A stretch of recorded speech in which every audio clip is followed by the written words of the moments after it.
Onde tem cultura, a Vale está.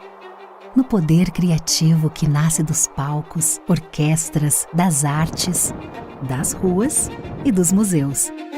Na valorização das diversas identidades brasileiras e na preservação de memórias. É valorizando a cultura que crescemos e evoluímos juntos. Instituto Cultural.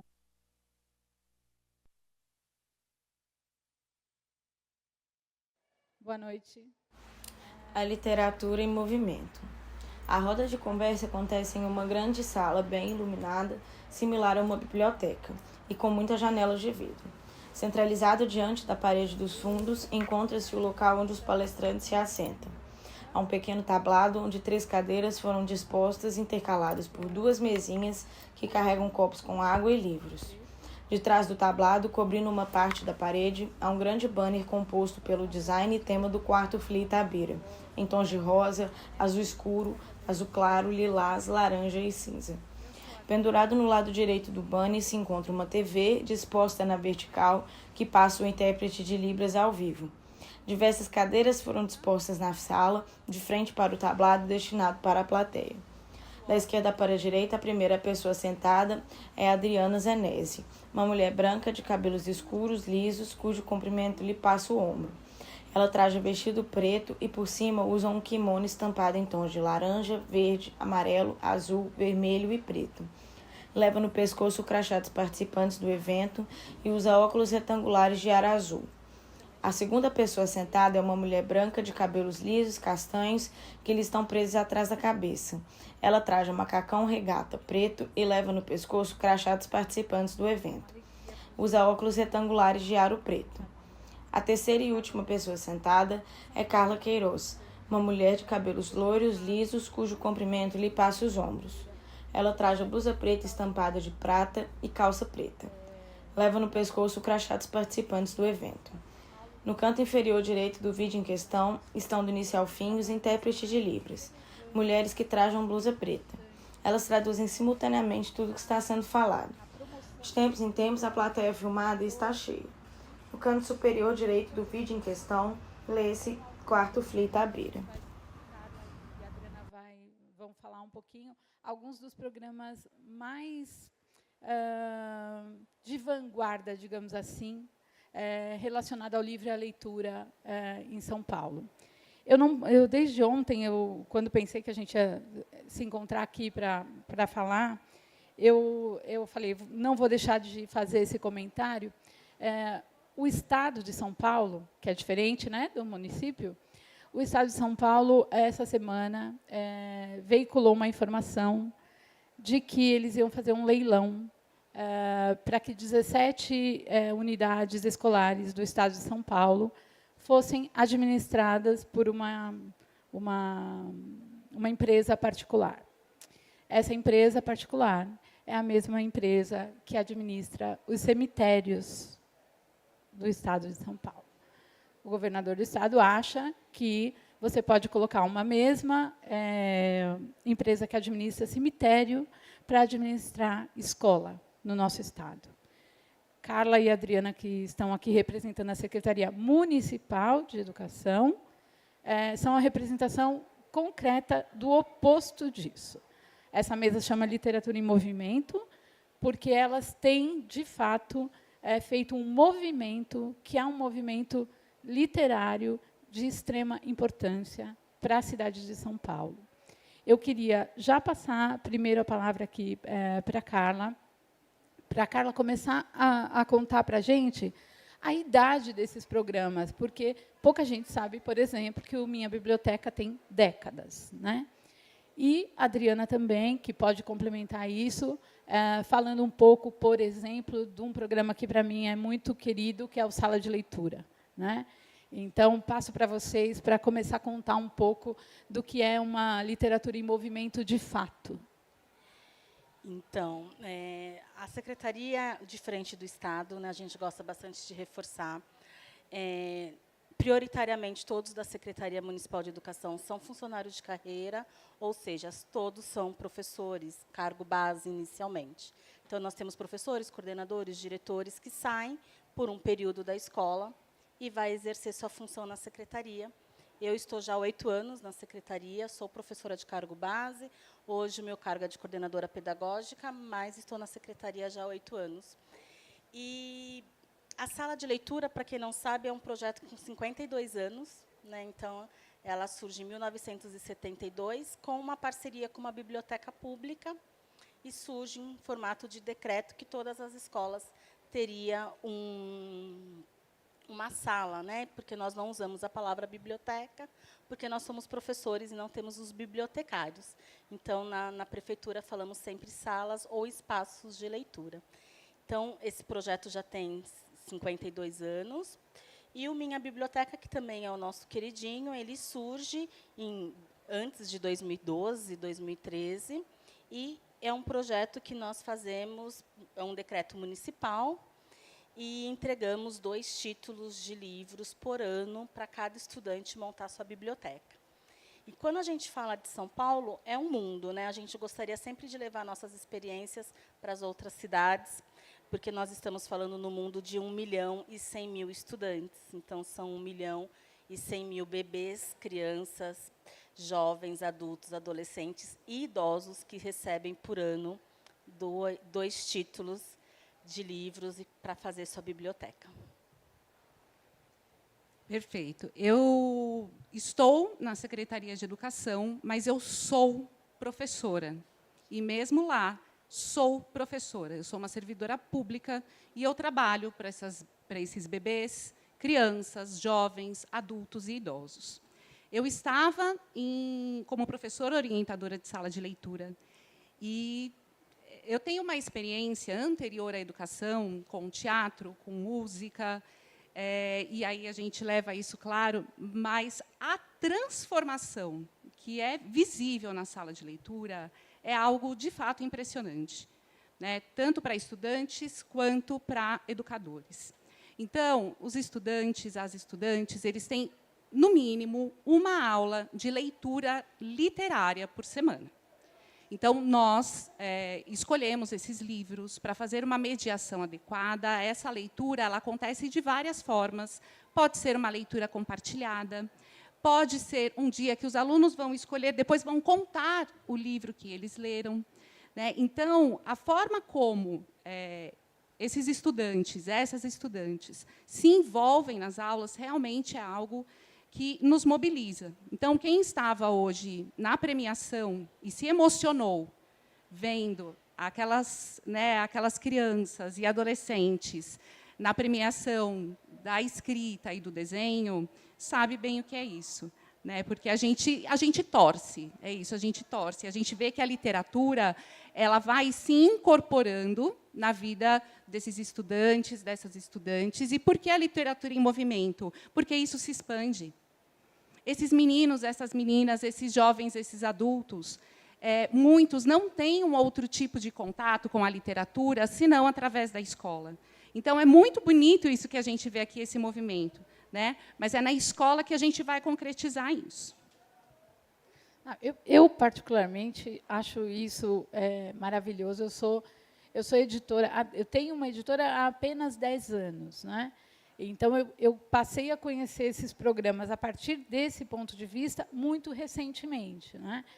Mas eu fui uma aluna de escola pública da periferia de São Paulo, que não tinha livros em casa, porque eu não tinha, minha mãe não era alfabetizada, meu pai não era alfabetizado, então o livro não era um objeto que existia dentro da minha casa. No último Retratos da Leitura, eles falam lá em cerca de 3 livros, né, que o brasileiro lê por ano, e eles colocam nessa conta a Bíblia, né, porque, em geral, tem a Bíblia na casa das pessoas. No meu caso, nem Bíblia. Havia pelo fato de meus pais não serem alfabetizados, né. E eu posso lembrar quando, nessa escola municipal da periferia de São Paulo, do último bairro da Zona Leste de São Paulo, criaram um cômodo que veio a ser uma biblioteca como essa aqui, não é? Com essas estantes de metal, que eram relativamente vazias à época, porque ela estava sendo montada ainda, e eu posso lembrar o primeiro livro que eu peguei nessa biblioteca, que era o Poliana, né, que formou uma geração. Eu até me revolto um pouco com isso, porque eu acho que eu tinha que ter lido Alice e não Poliana, mas tudo bem. Então, eu sei o impacto que isso que você falou de que se expande, né, é muito maravilhoso, porque, de fato, se expande. E aí eu queria que você contasse também, Carla, que é o meu programa preferido, que é o Leia Professor, ou Leia Educador, Leia Educadora, né? Porque vocês fazem esse movimento de expandir. Então, não é mais só o aluno que recebe 2 livros para compor a sua própria biblioteca, não é mais só o aluno que, no sala de leitura, tem acesso a esse ambiente para promover a leitura mais coletiva até, né? Mas aí vocês chegam no professor, que eu acho isso maravilhoso. Queria que você contasse um pouquinho. Surge, então, o Leia... Primeiro começamos com Leia Professor, Leia Professora, e recebemos algumas reclamações, porque na escola não tem só professor e professora, tem os educadores, que está na secretaria, que está na copa, que está né, nos cuidados da limpeza da escola. Então, eles questionaram, mas é só para professor?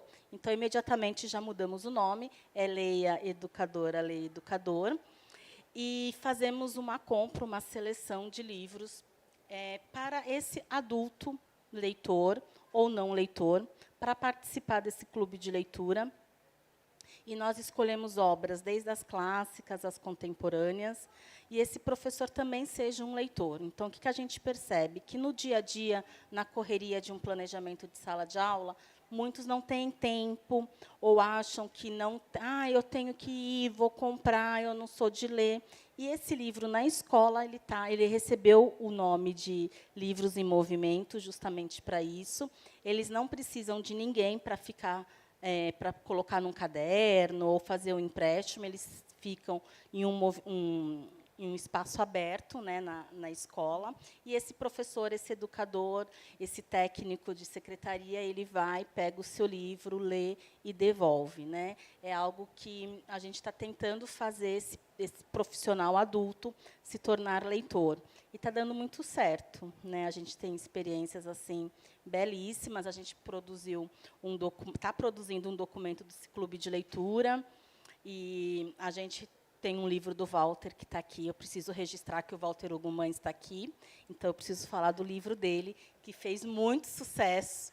E nós encaminhamos 10 exemplares de cada livro em 2022, e os professores assim têm nos relatado uma experiência incrível, né? E eu acho que é isso que está sendo válido, né? Esse retorno. E, Adriana, você que está mais envolvida ali, né, nessa relação que existe, né, do aluno e também do professor com o livro como objeto, né? Você falou aqui do livro do Walter Ugumãe.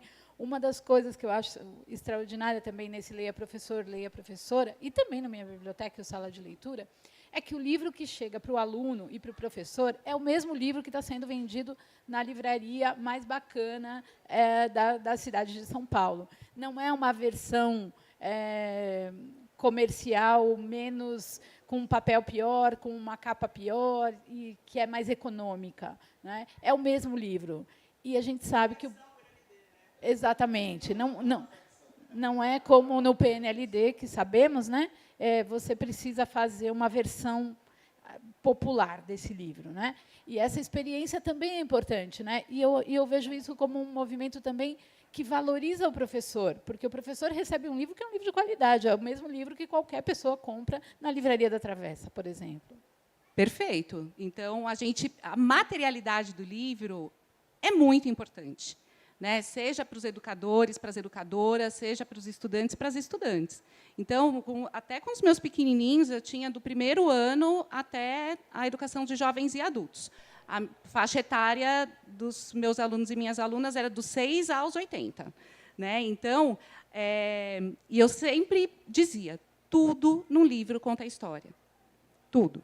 Então, a contracapa e a lombada, e eles sabem procurar. Se ele quer saber o tipo de papel, sabe onde está essa informação, e olha o livro, e abre a orelha, e tenta juntar a capa com contracapa para ver se é a mesma informação, como é para a gente. A gente pega um livro, a gente vira ele de ponta cabeça. E é lindo você ver um aluno se relacionando dessa forma com os livros. É lindo ver esses meninos, meninas, batendo na porta, quer ajuda, pedindo para entrar, porque eles querem cheirar livro novo. É isso, eles pegam os livros para ficar cheirando e explorando. Né? Então, isso é de uma riqueza. E a capa dura, e as formas diferentes. Então, isso é fundamental, que isso seja preservado, receber livros com essa qualidade para todos nós. Porque é uma forma da gente se ver, né, como pessoas importantes, e aí eu estou falando de toda a comunidade escolar. Né, somos importantes, olha o que eu estou recebendo. Né, então, isso é muito bonito, muito importante, e o objetivo, justamente, né, é que haja essa expansão. Aí, passando um dado, né, que você falou da quantidade de livros que se leem, até outubro, os estudantes e as estudantes do Ensino Fundamental 2 leram, nesse período, né, então, contando de fevereiro a outubro, 12 livros, tendo uma aula por semana. Foi o que nós lemos durante a aula. E curtindo, de entrar na sala e falar, olha, já vamos distribuir, já vamos começar, porque, e se esse acabar, para a semana que vem já começar outro livro, com essa vontade de ler. Né? Então, realmente, é uma experiência magnífica. Eu acho isso incrível. Eu disse que eu li Poliana. Né? Eu realmente digo que eu sou uma otimista incorrigível, mas quando eu vejo esse trabalho que é feito ali na SME, a gente tem esperança, realmente, porque a Carla pode me corrigir, mas em 2020, e se eu estiver errada, mas acho que em 2023 foram 6 milhões de exemplares comprados. 8 milhões de exemplares. Né? É um valor muito grande. Né? Nós conseguimos encaminhar para todas as unidades, porque são 4.000 escolas. Então, é um número muito grande. E essas escolas elas precisam de acervo. E, assim, o nosso desafio maior é fazer a formação com esse professor e essa professora, porque são muitos, né? A gente consegue atingir aos poucos, mas eles são muitos. E muitos ainda acreditam que o livro ele tem que estar, né, impecável, certinho, colocado numa prateleira, né?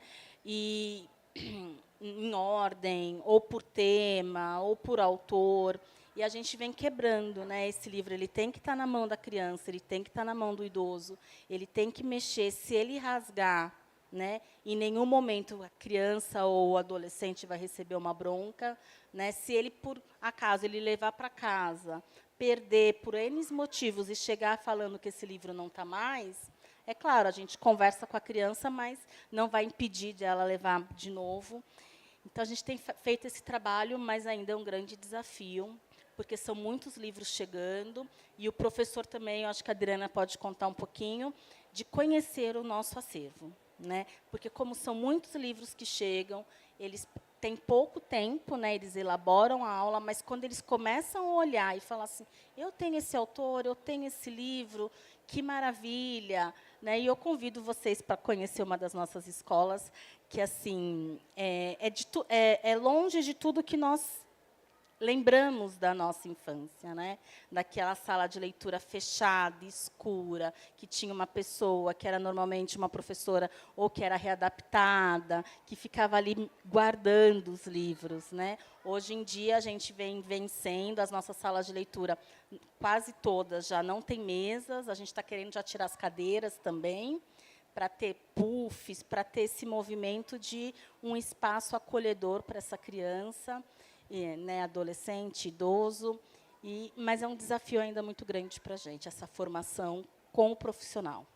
que isso também, né, Adriana, é uma coisa que eu tenho acompanhado de perto vocês fazendo, porque comprar livro é importante, nós agradecemos que se compre livro, nós, autores, ilustradores, editores, agradecemos, mas o livro também não pode apenas ser despejado na escola sem ser, né, contextualizado e tal. E é isso que vocês vêm fazendo também nas formações continuadas, né, dos professores.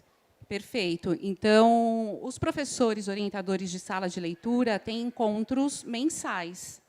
Nesses encontros acontecem as formações, livros são apresentados e uma coisa muito valiosa é a troca. Tem professores já de muitos anos em sala de leitura e aí fala, olha, isso aqui com o 7º ano foi incrível. E a gente vai tendo essa troca e isso é valioso. Ah, esse livro, então ótimo, eu vou ler, esse eu não conhecia. Pega este aqui, esse daqui funcionou para mim. E a gente vai buscando, né, como professor ou professora de sala de leitura, também ficarmos atentos àquilo que os estudantes e as estudantes estão nos pedindo, porque eles vão pedindo, eles vão orientando e a gente vai fazendo essa busca. Então, você percebe que, numa aula, veio uma temática ali, uma discussão sobre um livro, e a gente faz essa busca, né? E essas formações são fundamentais. Tanto essa mensal, quanto os cursos que o Núcleo de Leitura e Literatura oferecem para a rede. E aí é aberto para professores, inclusive, de outras áreas.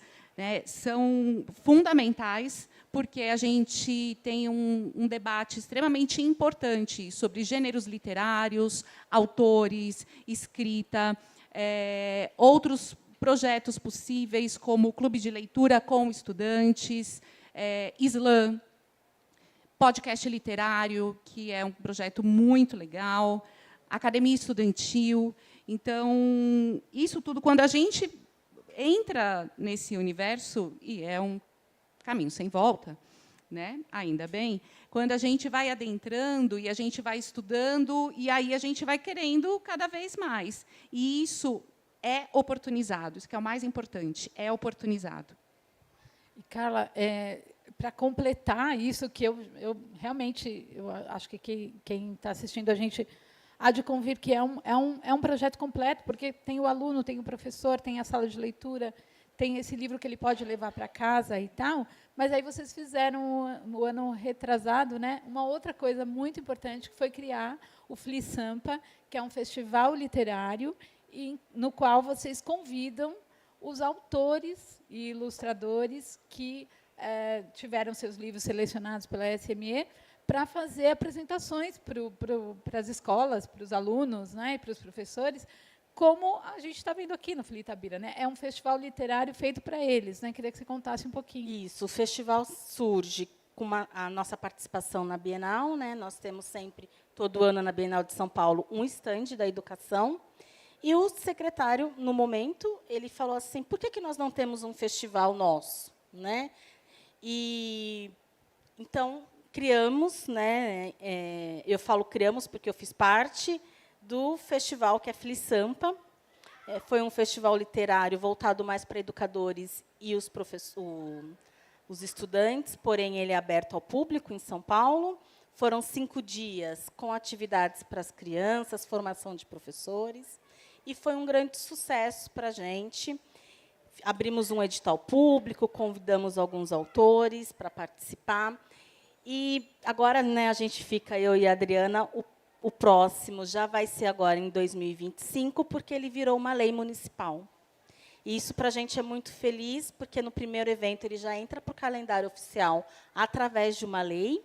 Então, para a gente estar mesmo em formato de lei é uma grande vitória, porque pode mudar o governo e ele continua. E pensar agora em melhorias, né? E hoje eu estava ouvindo de manhã os meus escritores e falando da literatura infantil. E nós, professores, a gente sempre fala assim, que a literatura infantil, por muitas vezes, ela pode ser considerada uma literatura menor e, para a gente da escola e para os nossos estudantes e para as famílias, não é. Né? Então, hoje, você vê uma criança chamando um autor pelo nome, você... Né, e o que eles fizeram.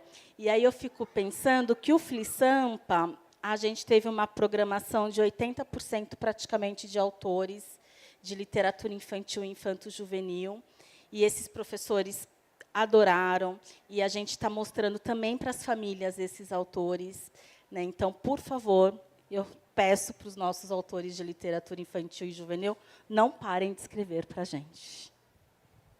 Maravilha. E queria que vocês contassem também um pouquinho desse outro ambiente, né, que vocês agora estão administrando, que é a casa onde morou o Sérgio Buarque de Holanda, né, que virou um espaço de formação também para o professor. Eu já tive a alegria de levar 2 autores lá e ter conversa com os professores ali no jardim de uma casa onde morou essa pessoa que a gente nem gosta muito, que é o Chico Buarque. Eu queria que vocês contassem como é que foi essa aquisição, vamos dizer assim, da Secretaria Municipal e o uso que vocês estão fazendo daquele espaço. A casa, ela é da Prefeitura Municipal de São Paulo, da Prefeitura de São Paulo, desde 2013. E agora ela é da Secretaria de Educação, e nós, do Núcleo de Leitura e Literatura, estamos, né, à frente dessa casa, que ela ainda está intacta, ela é tombada pelo patrimônio na cidade de São Paulo, que foi onde morou o Sérgio Buarque de Holanda, pai de Chico. E lá nós fazemos as formações, tanto com os formadores e professores. A gente dá cursos, né? A gente gostaria de montar uma sala de leitura lá, mas está um pouquinho difícil, porque é uma casa que não é acessível, e então as estantes ainda não conseguem chegar até o espaço que a gente gostaria, mas a gente pretende deixar também um ambiente de sala de leitura para receber os autores, né, que estarão lá visitando a cidade. Então, a gente tem esse movimento. E foi uma parceria, né? A casa ela ficou numa luta judicial com a família e uma empregada da família, porém, depois a família ganha, né, a casa e faz essa doação para a Prefeitura desde 2013. E a simbologia, né, Adriana, desse espaço, né? Porque o Sérgio, estou falando aqui do Sérgio, nem estou falando do Chico, né? Estou falando do Sérgio, né? Esse grande educador. E eu sou historiadora, né? Minha formação é em história. Então, eu faço um curso antes de estar na SME, eu comecei a fazer um curso na Casa Sérgio. E aí você vai saindo do metrô, aí você passa pela Praça Raízes do Brasil, aí já dá um quentinho no coração, aí você entra na Casa Sérgio e a aula é sobre Conceição Evaristo, escrevivência, e a prática da escrita sobre a escrevivência, e aí Chico Buarque dá vontade de se esfregar nas paredes, né? Essa é a vontade. Ai, tem a banheira, sabe, né? Ainda, a banheira está intacta, tá. Dá vontade de entrar e abrir o chuveiro. Os vitrais. Então, inclusive, uma das cursistas escreveu um conto a partir da luz que passava dos vitrais da primeira aula. Então, é o que eu digo, toda essa simbologia, para a gente, é de uma importância. Então, eu não sou escritora, né? Escrever um conto, para mim, é tipo, dar um artigo, que é mais fácil, né? Mas te coloca numa atmosfera que enche, assim, né? Que te enche, que te faz querer, né? Essa vontade. E é justamente isso que a gente pretende com os espaços de leitura das escolas. Não só a sala de leitura, mas outros espaços. Que seja um espaço gostoso, confortável, com essa atmosfera, né? Como a Casa Sérgio tem para a gente. E, Carla, você voltou agora recentemente de Óbidos, né, em Portugal, onde você foi também falar novamente sobre esse projeto. E também me lembro de uma vez estar lá presente quando você contou um pouco de como era esse programa todo aqui. E as pessoas ficaram absolutamente de queixo caído, né, porque se tem uma impressão de que tudo é precário no Brasil, que tudo ainda está por fazer, e tem muita coisa, sim, por fazer, né? Mas a gente tem projetos que nos orgulham muito, como esses, né? E você foi para Óbidos e você também foi para a França para falar sobre esse projeto já, né? E também participamos que você também estava lá, de Bolonha, na Itália, esse ano. São algumas feiras, festivais internacionais que estão nos convidando para conhecer o nosso projeto e, como você disse mesmo, principalmente os europeus, às vezes eles pensam que as nossas escolas são muito precárias. E quando a gente fala sobre essas, as nossas ações, os nossos projetos, eles ficam de queixo caído.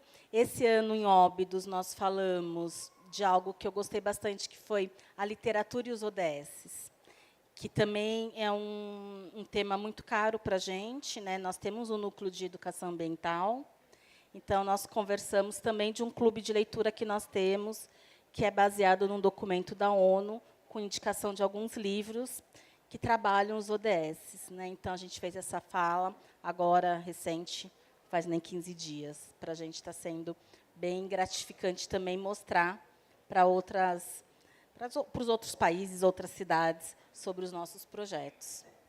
Eu fico pensando que, quando uma empresa privada consegue elaborar alguma coisa que se torna um benchmark, como eles falam, né?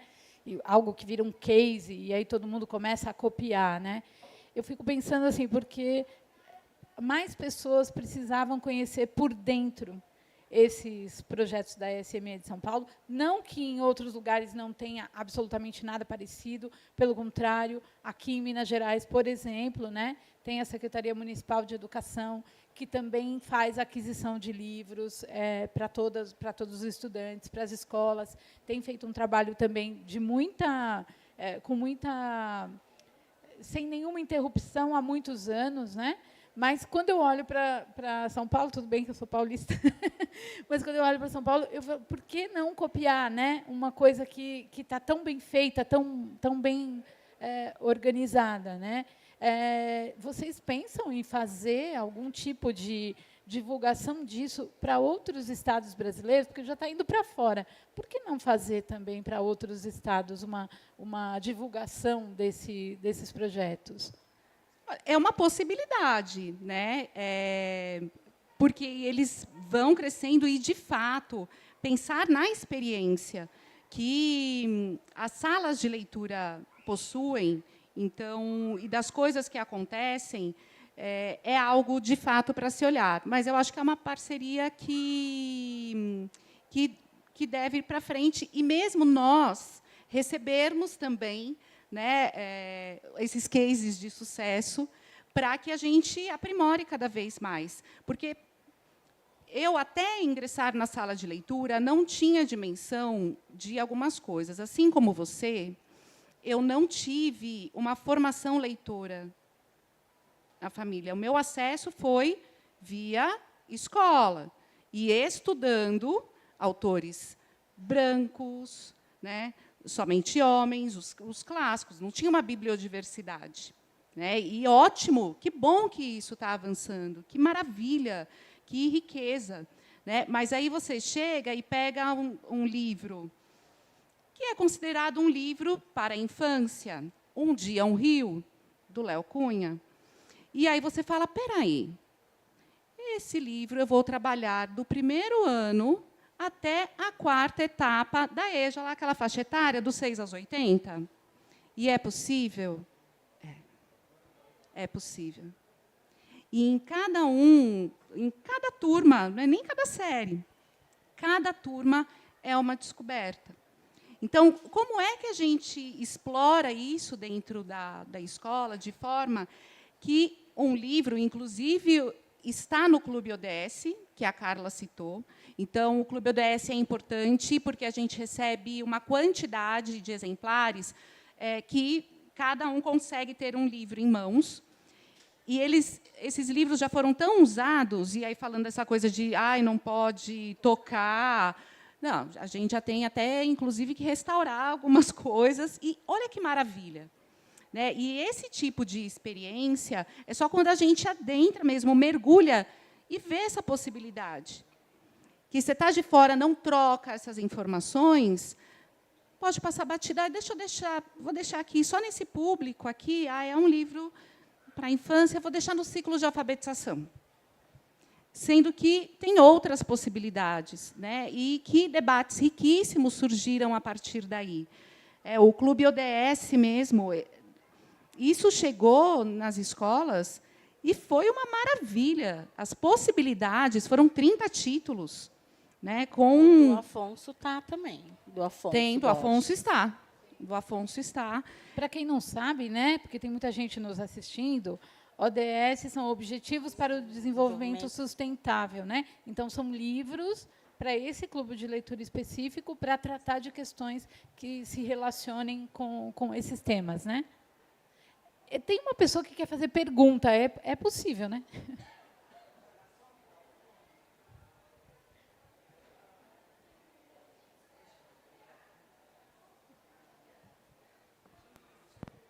Então, eu ia falar exatamente isso, porque eu me lembro, em algum momento, conversando com alguém da Secretaria Municipal de Educação de Belo Horizonte, dizendo que outras prefeituras sempre a procuravam. E eu entendi, nessa conversa, que a preocupação dessas prefeituras era realizar o processo de compra, ou seja, como é que se faz um pregão, uma avaliação, uma lista, etc. Tal. Então, eu tenho sempre a impressão de que as prefeituras querem comprar livros, mas nenhuma delas tem projeto de formação de leitores, muito menos para professores. Lá na Editora Autêntica, né, que é onde eu trabalho, a gente sempre publicou livros para formação de professor, inclusive sobre literatura infantil. Eu me lembro que a gente publicou uma série chamada O Jogo do Livro Infantil durante muitos anos, e a gente percebia que a dificuldade enorme nas escolas era encontrar professores que podiam também estimular a leitura literária dos alunos. Uma coisa que a gente entendeu é que muitos dos professores que, em algum momento, ou estão com algum problema de saúde, ou não querem estar na sala de aula, eles acabam sendo enviados para a biblioteca escolar. Então, a biblioteca escolar nunca é o lugar com alguém que está apto a trabalhar a leitura literária, mas é sempre alguém que é encostado. Então, assim, eu queria perguntar para você sobre isso, como é ou se existe uma política para o uso e para a ocupação mesmo da biblioteca escolar, e se cada escola tem uma biblioteca escolar, como é que funciona isso na rede municipal de São Paulo? Então, todas as nossas unidades que têm o ensino fundamental, que é do 1º ao 9º ano, ou ensino médio e jovens e adultos, têm uma sala de leitura com o professor responsável, que faz formação. Ele deixa de dar a aula de origem, né? Então, eu sou professora dos anos iniciais e eu deixo para dar aula de leitura. A Adriana é professora de História, ela deixa as aulas dela de História para dar de aula de leitura. Então, todas que são aí mais ou menos 617. Temos também a da educação infantil, os CIEJAS, que aí temos mais de 3.000 escolas, 3.400, porque todas 3.400, que a gente tem mais ou menos um total de 4.000, que são as escolas de educação infantil, que em muitas escolas tem um espaço físico, em algumas escolas não há um espaço físico para ter uma sala de leitura separada, mas a gente tem sempre um espaço de leitura, porque os livros chegam. É um desafio também, porque a gente só consegue falar mais com o coordenador pedagógico na educação infantil. Mas a gente tem essa formação também de ter uma pessoa sempre responsável por esse acervo. Né? Então, é um número muito grande que assusta, mas, pelo menos, para os professores das escolas que têm na grade, que é a sala de leitura, a gente tem 1 ou 2 professores responsáveis, né, dependendo da quantidade de turmas, e também o espaço físico mesmo, como uma sala de leitura com acervo, com as estantes de livros nas escolas. E aí eu só queria complementar, que você falou se existe alguma política, né, para que haja essa formação. Então, os professores atuantes em sala de leitura, eles têm a garantia de fazer essa formação. Então, recebe o comprovante, não é uma coisa, ele precisa escolher se ele vai para a escola ou para a formação. Não, é garantido a este professor essa formação, e isso é muito importante. Porque, além de tudo, a gente sai da formação como revigorados, né? Como professores revigorados, assim, já com ideias na cabeça, e aí aparece um curso, e aí a gente quer seguir, então uma coisa vai meio que puxando a outra. Mas essa formação mensal, ela é garantida, né? E isso é fundamental, sem dúvida. Eu queria só confirmar uma coisa que tenho percebido, que há também na seleção dos livros um espaço para esses livros que não são tão comerciais, no sentido de que não estão sempre nas livrarias, mas são mais delicados, os livros mais artesanais.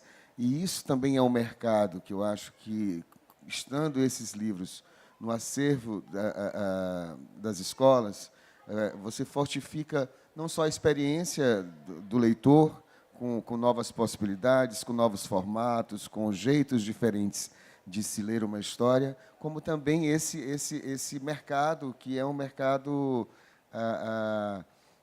que precisa estar se inventando sempre diferente. Não que o mercado tradicional não precise, muito pelo contrário, mas é uma nova forma também de você lidar, ter um espaço novo de alcance dentro da biblioteca. Eu acho isso legal. Não sei se estou dizendo alguma bobagem ou se é isso mesmo. Não, é isso mesmo, né? A gente está com o conceito de bibliodiversidade, tanto em autores, em temas, em formatos de livros. E também em tamanho de editora. Porque isso é uma coisa que se fala pouco no Brasil, né?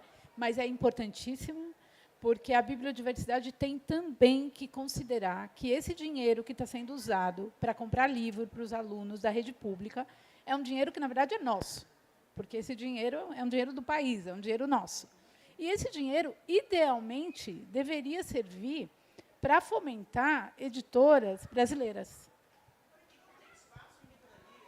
Exatamente. E editoras, às vezes, de todos os portes, que é isso que a Carla está falando, porque isso também é observado, né? Eles compram livros de editoras de todos os portes, desde grandes grupos editoriais até pequenas editoras independentes. E isso realmente é muito importante, né? E a gente tem uma experiência incrível com as pequenas editoras. A gente está com uma experiência incrível com as pequenas editoras. Não gosto de falar muito esse nome, né, mas as independentes. E, realmente, para a gente, assim, a gente está tendo tantos elogios dessas editoras, que elas estão entregando livros de tanta qualidade para a gente fala, meu Deus, eu gostaria de já contemplar todos, né? E, falando no que o Tino disse, realmente, a gente está atingindo até os autores independentes. Tem uma autora em São Paulo que ela publica em algumas editoras, mas ela fez um livro por ela mesma e aprovamos o livro, que é um livro que ele abre, né, igual hoje, ele é sanfonado, ele vai abrindo, mas ela faz manualmente, ela que cola, né, algumas partes. E, quando esse livro foi aprovado, ela entrou em contato falando, olha, eu só consigo fazer até 1000 exemplares. Né? Então, a gente falou, então, a gente vai comprar esses 1000 e nós vamos mandar, então, para tais escolas. E isso é muito interessante, né? Ela se preocupar e ficou muito feliz e colocar, olha, eu só consigo porque sou eu mesmo que faço, então eu só consigo até 1000, prazo que vocês me deram. Então, a gente está, assim, muito feliz. Muito bom. Já me sinalizaram ali que o nosso tempo já está acabando, né? Mas, quando a gente terminar essa mesa, eu vou ser contratada como garota propaganda de vocês, porque eu não... Isso. Eu vou ser contratada como garota propaganda desses programas, mas eu não queria deixar de contar, ou que vocês contassem rapidamente, um outro desdobramento desse programa, que é o da compra de livros em língua estrangeira. Porque isso, para mim, é uma coisa fabulosa, porque eu sou aquela aluna que, na escola de periferia, não aprendeu nem direito o verbo to be, né? E vocês estão começando um processo de ter livro de língua estrangeira nos céus, italiano, francês, espanhol, inglês, né? Tanto o livro para a formação do professor, quanto o livro de literatura. E isso eu acho simplesmente fabuloso. Porque nós temos... Por isso que eu falo da garantia da lei, né? O CELP, que é o Centro de Língua Paulistano, porque o Estado também tem, então a gente tem o P de paulistano, ele virou lei. Então, para a gente da secretaria, enquanto ele vira lei, é algo que a gente consegue colocar como garantido. A gente precisa cumprir aquela lei. Então, em todos os 56 CELs, nós temos aulas no contraturno, com professores também que são da rede, eles deixam de dar aula, e a gente fez toda uma pesquisa de professores que davam aula de francês, italiano, alemão, agora vai ter coreano, inglês, eu acho que francês, italiano, espanhol, e temos, então, que comprar livros para montar para esses professores prepararem a aula.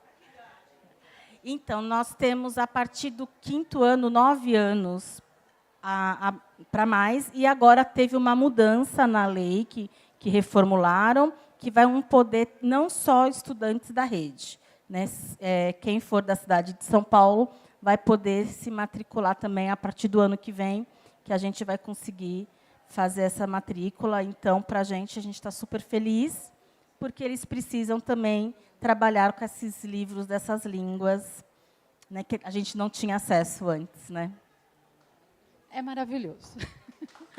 Bom, gente, nosso tempo acabou. Queria agradecer vocês que estiveram aqui para nos ouvir, agradecer demais a Adriana e a Carla, e torcer para que vocês continuem esse trabalho lindamente que vocês vêm fazendo, e que mais secretarias, professores, educadores se inspirem nisso, porque dá para fazer, é bonito, é importante, é transformador, e eu acho que a gente tem que sair falando disso em todos os lugares do mundo que a gente puder.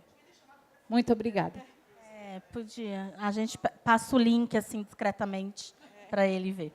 Muito bem, obrigada. Obrigada. Obrigada. Obrigada.